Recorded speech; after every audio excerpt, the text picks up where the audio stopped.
Well, good morning, everybody. And hold on. Before everybody rushes out, everybody's got their morning plan. You've got all the things that you're going to do, your little list of things to do. Just throw that list away because we've got the answers. I've got a list of things, and maybe my list is better. So grab some coffee, huddle around the radio. You're listening to the RepcoLite Home Improvement Show, sponsored by Benjamin Moore, and we've got your marching orders for the day.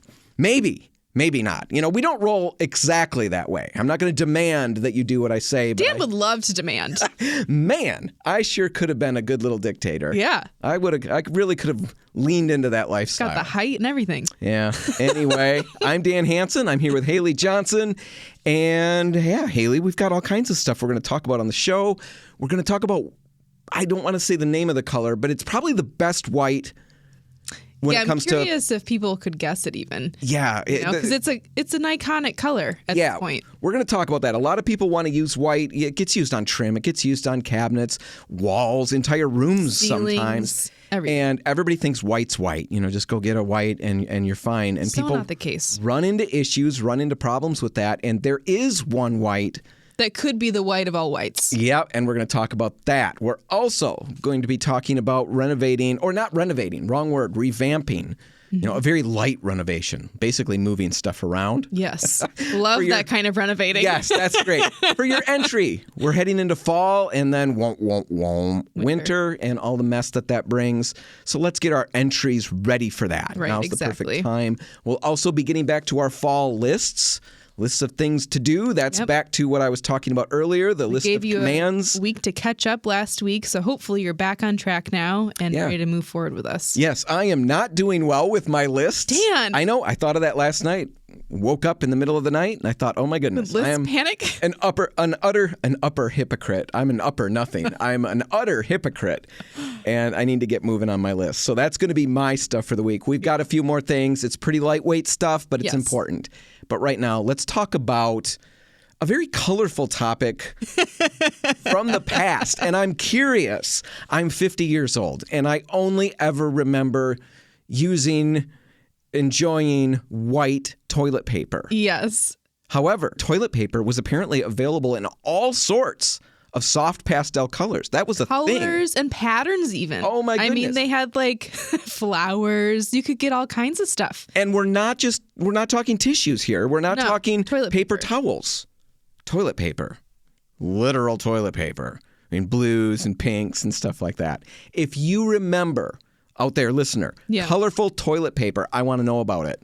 I need to know these things. Tell us what you had. Right. We're giving away 2 $100 gift certificates. We've been doing that all October long. It's got, I think this week and next week is the end. So you've got still these 2 more chances. And during the show today, we're going to give you a bunch of times where you can get your name entered. We'll draw 2 winners from all of the emails that we get, and we'll draw them on Monday. So even if you catch this show on the podcast. True. Later, if it's before Monday morning, you can still respond to these questions. And the first question, email your answer to radio@repcolite.com. And I want to know, do you remember colorful toilet paper? And did you have it? Yeah. And what was your favorite color? Yeah. I mean, tell me everything. I want to know so much. But let's get back to the toilet paper. I want to talk about that. It's amazing that was a thing. We don't see it anymore. Everywhere you look, it's just white. Except recently, and that's why I wanted to talk about this, I actually have seen it. You've seen it? I've seen it. Yeah. Where? IKEA has pink toilet paper that it sells. And I was blown away. How many other colors? I've only seen pink. I don't want pink toilet paper. Well, apparently That's it's standards. a thing. I was looking into it, and I guess in France, pink toilet paper is like kind of a trend right now. Really? Yeah. I can't imagine why. I know. Why? Why exactly? I don't understand. That's not rhetorical. Why. I want an answer. I want to know. You don't have an answer. I don't have an answer. But I think we can talk about the past. Yeah. Why they had it before. Yeah. Let's talk about the years behind us. Yeah. Trying to find ways to bring in the word behind. That's the best I could do for that. It really came about in the 50s. You know, you found an interesting article. I think it's funny that the article cited as a source Toilet Paper World, a real publication. A real thing. Yeah. So according to Toilet Paper World, colored toilet paper appeared in the 50s alongside all kinds of other colorful bathroom items. We've talked about those. Yeah, we've talked about that because Kohler recently reintroduced some of their colors from the past. now you can get some of those, 50s colors with that eggshell blue or, the pinks and the in greens. your toilet, in your tub, and sinks. All of these fixtures are coming back again. Right. So in the 50s, that's what we had. And I guess everybody felt so limited by the white toilet paper. Well, they were color coordinating. Really designed this room so around much. blue. I'd sure love it if the toilet paper was blue too. Because it was like really monochromatic back then, because you could get all these fixtures that would match your paint color, your tile color, your rug, your curtains. Toilet they had paper. All of these kits. And if you look at like the advertisements or magazines, they would lay it all out for you. Yeah, like, I would. Every single aspect. Yeah, I imagine that if I had lived at that era, I probably would have had a bathroom wardrobe of clothing that I would wear when I was in that bathroom. So I'm going to the bathroom, so I'm going to get changed a minute into my blue jumpsuit so that I completely am at peace and at one with my bathroom. Anyway, 1950s, colorful toilet paper hits the scene, and I found this to be interesting. According to the article, that this whole thing lasted from the 50s until sometime in the 80s. Right. I mean, so you could have seen this around. I know. Did I block it out? Were mom and dad unable to afford this premium colorful toilet paper? They have talked about it being more expensive. Was it? Yeah. Well, there you go. That's why mom wouldn't have bought it. It's toilet paper, after all. It's really, literally. You're throwing no reason to spend extra on that. Anyway, it blows my mind that it lasted that long. It's true. But I think it potentially could be coming back. I'm like making that forecast right now. Okay. The fact that I've seen it at IKEA, I really believe that like maybe its time is coming. Again, we've seen the fixtures come back. Maybe it's coming back along with it. Well, I am interested in that because, I did wonder, why did it go away? Right. Of course, tastes improved. And people decided that was hideous. But also, there's a lot of supposition. Yeah. And in fact, I can't remember the guy's name. There was another source that this article cited. Toilet Paper King. Yes, the Toilet Paper King. I wonder how you get that title. Exactly. Anyway, according to him, he was suspecting that it could be the dyes. That doctors were starting to notice probably all kinds of blistered skin problems. And we're all seeing it localized in certain areas, and maybe it's toilet paper related. It could be that. Or they also suggested maybe environmental concerns, again, relating to the dyes somehow. Yeah, I feel like that's probably less of why. Oh, yeah. Yeah. But the dyes seem to be a concern, potentially. Right. So if Haley brings it back, if we've got this massive epidemic of blistered bottoms or something like that. But I think now they'd probably use like natural dyes, like. Well, the good ones will. There's going to be black market color toilet paper. It's going to be dangerous. Oh my gosh. Yeah. He's got 5th-degree burns. I don't even know if that exists. But look at what's happened. That'll be me. It's terrible. I'll be the poster child for why not to use the new black market colorful toilet paper.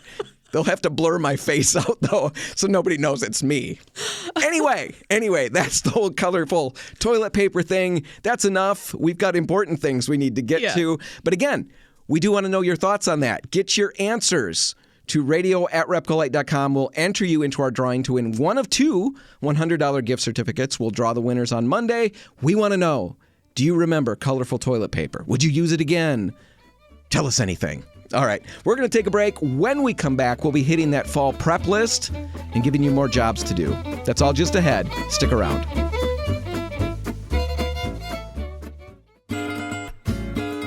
Well, Haley, we're back, and it's time to boss people around. It's our favorite thing to do, right? One of our favorites. Yeah, you're listening to the RepcoLite Home there's a lot of favorite things that I've got. It's just one of my Let's not limit ourselves. No. In case people are making notes for Christmas lists, I don't know what you'd get me that revolves around bossing people around, but I do enjoy that. Walks on the beach. Sounds like a dating thing, too, doesn't it? It does. Anyway, not going there. You're listening to the RepcoLite Home Improvement Show, sponsored by Benjamin Moore. And, we want to get to the bossy part of the show, but it's really good stuff. Yes, It's bossing with a kind heart. Well, exactly. It's what most dictators start as. It's all benevolent until the power trip kicks in. They're trying to help people originally. Initially, that's how it starts. That's the motivation, and then it just gets out of control. Then you realize money and power is pretty awesome, and you just go with that. But that's not where we're going. No. We are simply trying to help people, trying to help ourselves to do better around the home. And we've been giving out all kinds of fall lists, and we were really nice because Haley made an enormous list that would have broken everybody's back and their spirits. Spirits for sure. Yeah, it broke my spirit making it. It was horrendous. So we broke it up into bite-sized chunks, and we've been talking about it for the last few weeks. We skipped last week because we wanted to give people a break, but we're right back at it. And this list is built around a loose concept of making your mornings and evenings safer and easier, and who doesn't love that? Exactly. So let's start with lighting up the yard and the walkways. Yes, daylight hours are shrinking. It's that's darker so sad. earlier. It's not getting light until later. And since having a child, it's absolutely insane the amount of stuff I have to carry in and out of the house every single morning and night. And it's a crucial thing now to be able to see where I'm going. Right. Well, no, it's Before, great. it wasn't so crucial. But when I'm juggling all of these things, going out to the car in the mornings, it's so much darker. And I've got patio blocks. They kind of built. It's not a retaining wall of any sort, but they stacked patio blocks to block this little bit of earth there. And a couple of them have broken that I've got to replace. And they've fallen down. And all summer long, I should have fixed them. I don't know. That's how my life is. I don't do any of that. But I could see them, so I avoided them. And I have tripped over them like 6 times since we've got these darker mornings. So yes, being able to see is really good. But it's also a really good security measure for the home. A lot of home invasions happen during the fall and winter because Cover it's darkness. so much darker. Yeah. Don't give them the darkness. No, don't do that. So go ahead. Here are some action items, some things to think about. Really easy stuff. Go around and check all your outdoor lighting. Right. If you've already got stuff in place, just make sure it's still working, Yeah, get the light bulbs replaced or figure out why in the world those floodlights aren't going on with brand new bulbs in there. You might need to do a little work, but look into that. And if you don't have motion sensing lights, you might want to consider installing them. That's something to think about. It's really not terribly expensive. No, you can find replacements starting in the $29, $30 range, and it's so worth it. Get those up there. The thing is, if you do that, yes, you will gain a lot of security from the fact that any motion at all will trigger these. So the bad people that come sneaking into your driveway will trigger them, and then they'll flee. But the cat that wanders through, the possum that visits, the dog, the squirrel, the trickling leaves, the ants that decide to move something bigger than normal, trigger these lights. And I had them, and I turned them off. You turned them off? Yeah, I'm not going to give out my address. That's really not that helpful. So all the burglars are just focusing on my house. You're going to want to watch out for those patio blocks as you tiptoe towards my front door. That's what I'm banking on now. Did they just cause more anxiety for you? They did. Caused an enormous amount of anxiety. That's kind of We'd be sitting in the living room. Boom, the lights go on. Who's here? What's out there? Oh, yeah. After about the 12th time and we can't see anybody, we're all sitting in corners with baseball bats waiting. So just be aware. It will mess with you a little bit, That's perhaps. Hilarious. But there are some things to think about if you are going to do this to make sure you get it right. I'm not going to go into them here because we've got other things we want to talk about, but I'll have links in the show notes if you want to check out some great articles. But that's a really good thing. The security lights, the motion sensing lights, that'll help. I really like pathway lights, and I've done this wrong. Why? You put them around something not the pathway and it steers you off in another direction? I like that idea, though. No, I went to bargain on these lights that I got. Oh, yeah. I live in that zone. I really thought I was getting a good deal. The reviews weren't terrible. They're pretty good. I mean, no, they're terrible. How much did you pay? I don't know. It was probably like $30 or something. How many did you get?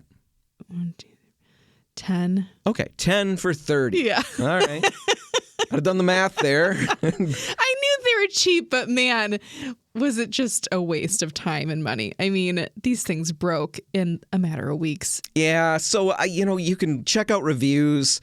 I used to love Amazon reviews, and now there's some question as to the authenticity of the reviews you're reading. That's very sad. But I did dig up an article on Bob Vila's website, and if he's lying to us, then I guess we might as well pack it all up and all of us just go home and wait for the end to come. So I'm assuming Bob's giving us the straight scoop here. I've got a link to the article. They did some testing. as in the entire Bob Vila staff and team, because I'm sure he's got a bunch of people. It's not just a Haley sitting there, right? So they went and tested a bunch of lights, 2023 lights, and they recommend the Beau Jardin 8-pack. Yeah, that's French. Well, I like it just for the name. Yeah, I like saying it. People in my little French class, I took French in high school, Sure. and I was so bad with the pronunciation. Yeah. People would perk up just to hear me get called on and try to say something. I murdered everything, but I think I did okay with that. Beau Jardin. That sounds great, Dan. Yeah, so it's an 8-pack stainless steel construction, stays bright for up to 12 hours.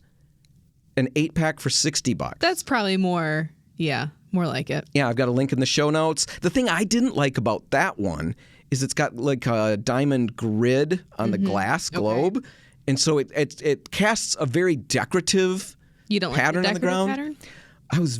I just want nice full light. My eyesight's not the best. I don't need fancy. Just want to be able to see. You know, it doesn't need to look like a doily on my ground. This is just a walkway, all right?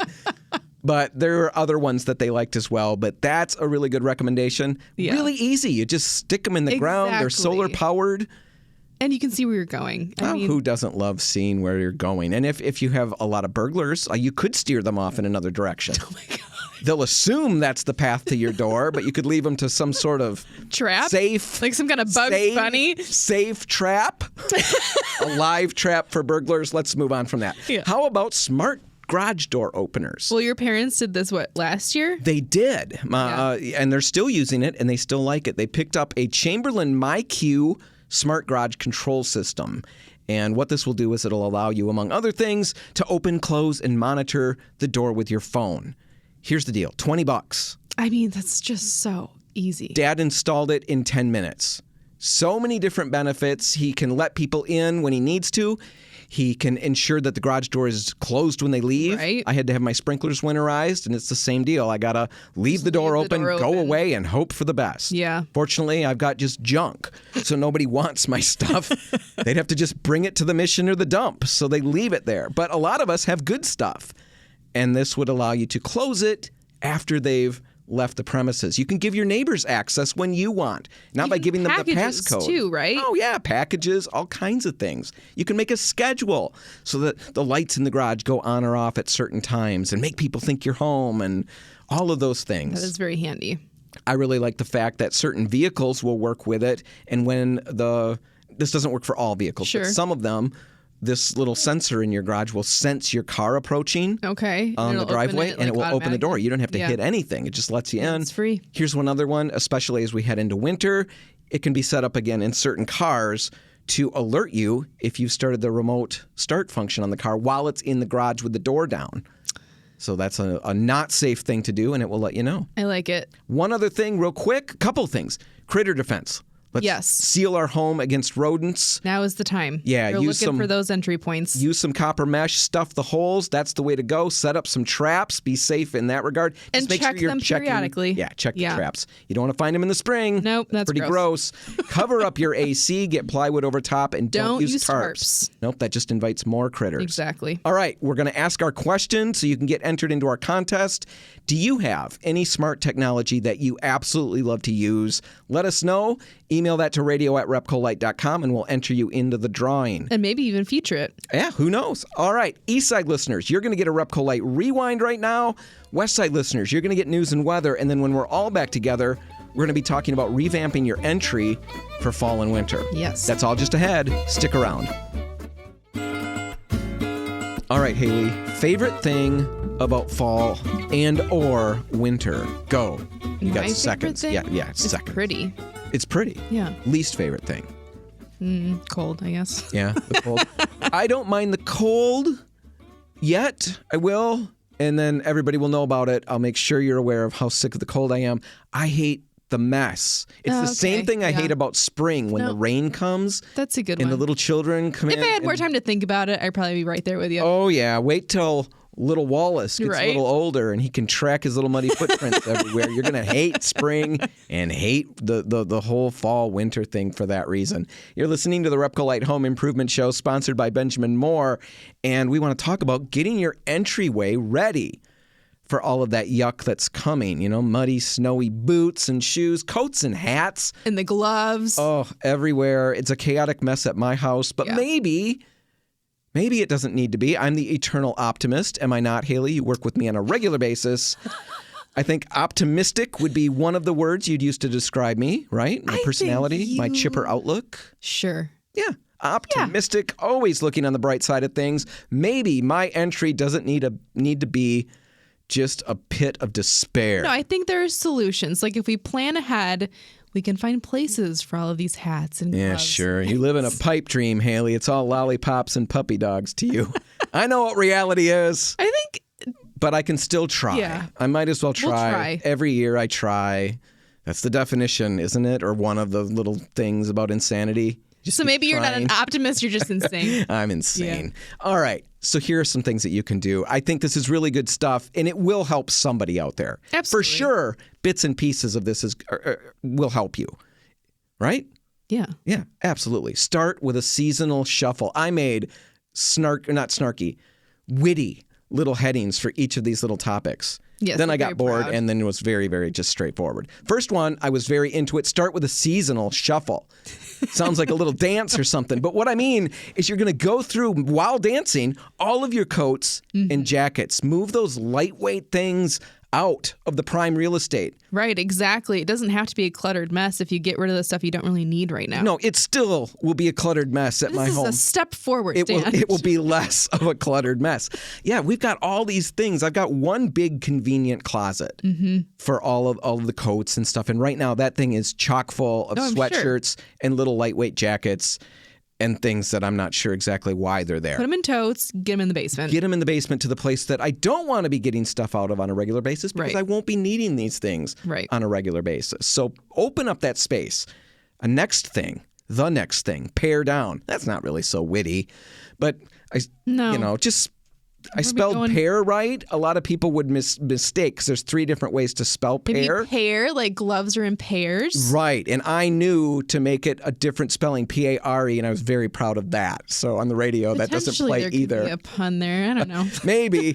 Pare down after you're moving your stuff out. Maybe you're doing this in conjunction with that seasonal shuffle thing. So as you're waltzing across your room looking at all your different stuff, consider getting rid of the gear that you don't need anymore. Why move it to somewhere else, or why make space for it? If you've got that glove that you really love and you're hanging on to because one day you're going to find that other one and they're going to be married again and you'll have a nice pair to wear, just let it go. Give up. Because really, the honest truth is you're never going to find that other one until you get rid of the one. That's true. The minute you get rid of it, you're going to find it. And then you'll have known where it was, and that will feel good. You'll have completion. And then you can get rid of that one too. Yeah. But get rid of the coats, the hats, the gloves, the boots, all the things that you don't need. Donate it. There are tons of great causes out there. Whereas we head into the colder months, our stuff that's gently used that we're not going to use again. I mean, I don't have to say that, but I'm going to because I'm a completionist and I started it. You can get that stuff in the hands of people who will really use it, and it will free up your space. Absolutely. So do that. Reducing the amount of stuff that we've got means we've got a lot less to deal with once winter gets into full swing. All right, let's solve the boot problem. Again, that's not terribly witty. I wish I hadn't said that all of these were witty. Yeah, because you really set the expectations here. I know, but it's still a good thing to do. For my house, the biggest problem, no, that's really stretching it too. One of the biggest problems is snow-covered boots. Well, yeah, exactly. They come in, the snow melts, puddles everywhere. Puddle. Oh, man. So then I make the kids put all their boots in the garage. Well, it never warms up. So it's so cold, nobody wants to wear anything. Yeah. So there's that going on. Too. They're always moaning. They'll wear the boots because what are they going to do? Go out in the little, bread bags on their feet like we used to do? Bread bags? Yeah, that's how we used to do it when we couldn't have boots, Haley. Stop. But they're not going to do that, but they're going to crab because they're kids. My boots are cold and stuff like that. So that didn't work. Well, when they can be warm. Well, yeah. That was their argument. Yes. Maybe there's a middle ground between the two. And here's the middle ground, and it's a 3-step solution. First, you're going to need to get a bristled mat for outside the door, a rough bristled mat. Like a serious. Yeah, the kind of thing that you would never lean down and rub your face against and say, wow, this is so velvety smooth. If you can rub your face against your boot mat and you're not bleeding when you're done, wrong boot mat. That's how you test it in the stores.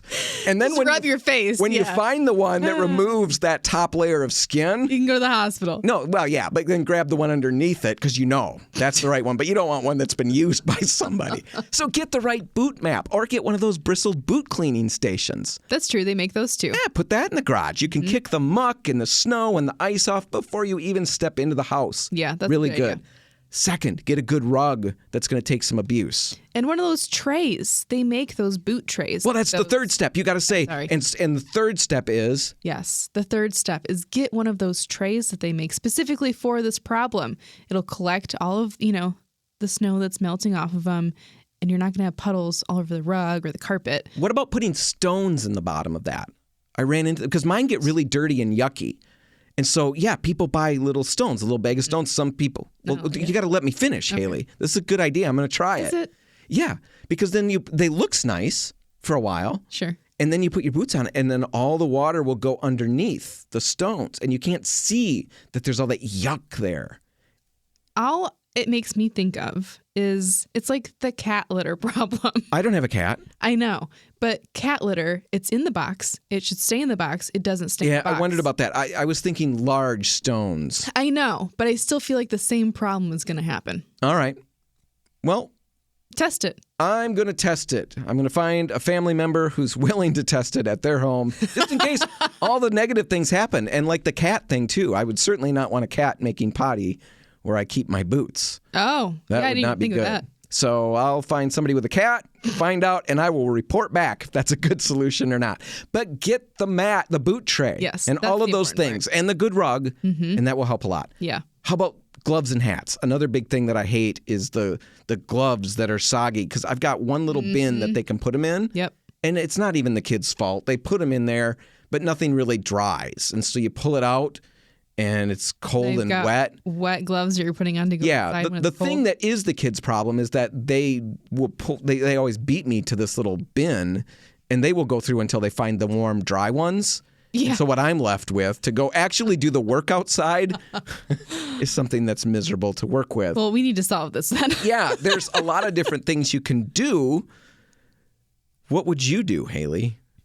Don't they make those little like racks? Have you ever used one? No, I haven't. I don't know how practical they are, but in theory, that would solve the problem of them. Well, this is going to be my question for the contest. If you want to get entered to win one of two $100 gift certificates to RepcoLite, we'll draw winners on Monday.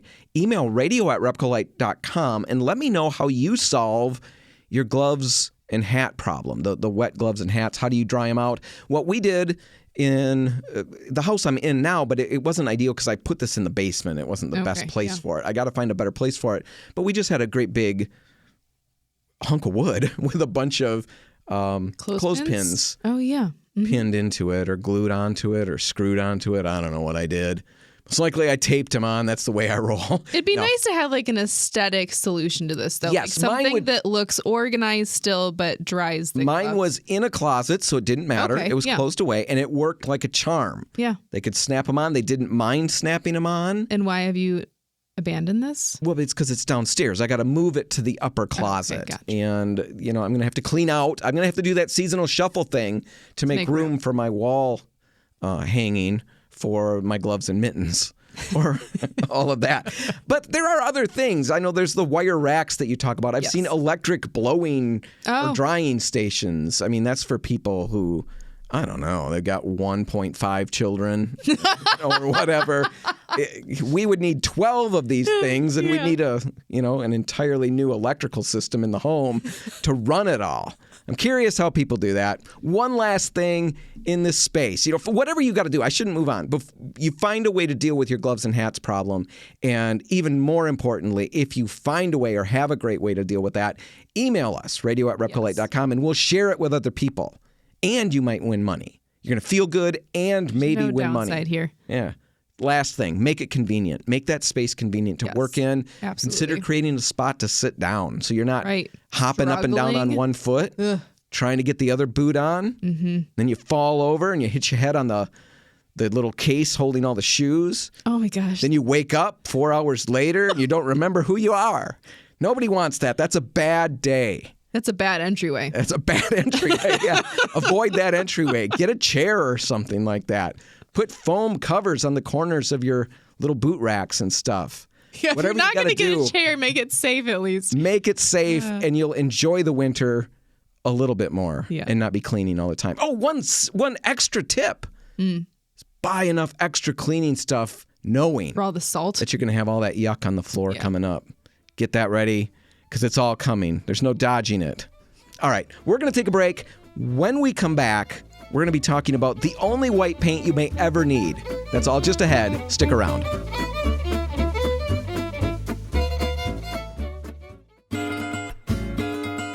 And we're back. You're listening to the RepcoLite Home Improvement Show sponsored by Benjamin Moore. And during the break, I had to interrupt Haley so we could get back on. We were having a very interesting conversation about bathroom books. We talked about toilet paper. Yeah, every now and then I'll walk into a public bathroom or whatever, and there's like a magazine rack right there. Yeah. No, absolutely not. Yeah, it's a little bit. That's a bridge too far for me. So wrong. Yeah. Anyway, just wanted to share a little behind the scenes magic of the intellectual conversations that go on when the button's not pressed and we're not recording.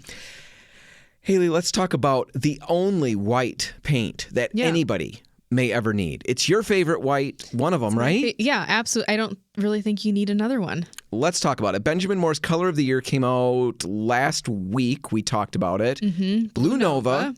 And we spun this whole big story because that's based on the videos that they promoted, that it's about travel and about the beach and about just exploring new places. Mm-hmm. As soon as we were done with that, we found another set of advertising pieces from Benjamin Moore talking about, let's go to space.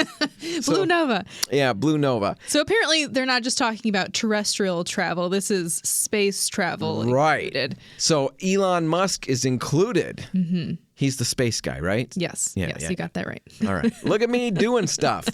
Anyway, within that whole Color of the Year launch, they come out with color trends. Right. And it's 10 a palette. different colors. Exactly. And sometimes these palettes work really well together. You know, you could use all these colors in your house together and work really well. Sometimes, you know, they're their own stars of the show as well. Like last year's was really crazy, but this year's is really great. You got to check it out. Check out RepcoLite's Facebook, RepcoLite's Instagram, and RepcoLite's TikTok. Right. I mean, all the kids now can be a part of RepcoLite too. And we've got some new videos and stuff. We'll have more conversation about that next week, I think, talking about what's going on with that. But videos showing the colors and stuff like that. But blah, blah, blah. All of that to say that within that color trends is one of Haley's favorite colors, White Dove. Yeah. Why do you like it? What's wrong with other white paint colors? So here's the problem with most white paint colors. One, they're too white, which sounds ridiculous because you're looking for a white, but it's a really common mistake. Or you go the other direction, maybe it's too yellow or too gray. And then, you know, you're just looking for that perfect in between, and White Dove does that. Right. It doesn't lean into the cool colors. Exactly. It doesn't lean into the super creamy colors. It's like right in the middle. And most of the time, again, when you decide to pick a white paint color, I think a lot of people end up coming into the store looking for the whitest white. And this has been a big trend for a while now. These really stark, bright whites have been kind of the top of people's lists. And there's a lot of problems that come with this. And the first one is it covers poorly. You end up having a bad painting experience because there's literally not any color in this gallon of paint. Right. So there's nothing to hide. Sounds very strange, but a better hiding white is going to have a little bit of black or a little bit of umber or something like that. And side by side with a stark white, you'll see a difference. Yeah, you'll see a little bit of color there, but on a large scale when you don't have anything to compare it to. It will look white. Exactly. And people are always surprised to see that little bit of black go in there. But when you've got that little bit of black or umber or whatever, it gives it some hiding power, and it just makes it a lot easier to work with. Well, and then once it's up on your walls, these really bright whites can end up looking really sterile and cold. And now you're stuck with a color that you don't like on the walls. This, again, solves that problem by having that little bit of black, that little bit of yellow, that tiny bit of umber. You've got a nice depth to this white. And then it also lives with you better because this is a color that's going to hide the little bit of dust that builds up on the cabinets over time or the finger smudges. Okay, but the little bit in some people's houses. The little Like bit. my grandma's house, my Grandma Hanson's house, it could handle that. Sure. The dust that my house creates, I don't know what color we need. Brown. Yeah, we need just to live in a state of brown, and maybe that'll be okay. So it will hide some of that. Much better than the stark white. Exactly. Better than the starkest white you can imagine. There's a little bit of color there to give you something. The biggest thing for me is that it's not that stark white. Right. That's the biggest thing is the stark whites do not feel nice. They do not feel... They feel very plasticky, like you said, sterile. It's just not a pleasant atmosphere. No, you don't want to live in a museum or a hospital. You want to be cozy. Live in a museum. Whoa. Okay. Yeah. I knew you were going to. Someday I will be in a museum. Isn't that a book? Kids that live in the museum. They Maybe it is, but I know my the trajectory that I'm on. I'm going to be a bust in a museum. I'm pretty sure. Anyway. You will be in a museum. Anyway, White Dove, an iconic Benjamin Moore color, right? Yeah, I mean, designers, everybody loves this. It's weird to even talk about it as a part of color trends because it's not trendy to me. This is just a timeless white that should always be on the top of everyone's list. And finally, we have the catalyst to talk about it now, but it really is the only white paint color that you need, and it can go in so many different places because of that. So talk about that. Help people, yes, we can all see that if I'm going to be doing my cabinets white, this would be a great option. It's not going to be too creamy, but you're not going to border on being too stark or too bright. And it's super neutral, so it's going to be able to, coordinate with a lot of different finishes, countertops, tiles, all of that can be easily incorporated. I can see it on trim. It's perfect for trim because if you're someone that's going to use multiple colors in your space, living room's one color, dining room's another color, but what do you do about trim that you want to have the same color in all the rooms so you're not changing it every single time? This is your answer. I mean, it will go with any of those colors you put in those spaces, and it's one color. It's perfect. Yeah. So you use it all over the place. Where have you used it to the greatest extent in Haley's home? Ceilings. Past or previous. Okay. Oh, even on ceiling. Yeah, I think it's a perfect ceiling color. Again, it's just super neutral. You don't need to be worried if it's going to clash with a warmer color that you've got on the walls. I would think more people about it with a cooler color. More people right now listening are not worried about that as much or as quickly as still afraid that on a ceiling it's going to look cream. No. And they're going to feel like, oh man, I just took an order. We have an online, you can place orders online and get your paint. And somebody just asked for this ceiling paint and I want the whitest white possible. And you're saying even on a ceiling, White Dove can be great and it's not going to lean too cream or anything. Well, and then again, you have something that's going to hide really well too, because no one wants to paint a ceiling with extra coats of paint if you don't have to. You might as well use a color that's a little hiding. Yeah. So White Dove, we're going to have stuff on our social media that you can check out. Facebook, Instagram, TikTok, all of those things. Like, subscribe, ring bells. I don't even know all the lingo anymore, but push every button you can see on your screen. Push all the buttons. And yeah, if you're of the older variety of listener, you probably have to call your grandkids or your kids to have them come and fix your iPad or something. Mom always is calling. The iPad's not working anymore. That's my grandma. Yeah. Power button's not on, Mom. Anyway, that's all the time we've got. We're going to have to wrap it up. We want to remind you that we've got our 25% off savings going on right now for our text message subscribers. Right. All you need to do is go to RepcoLite.com.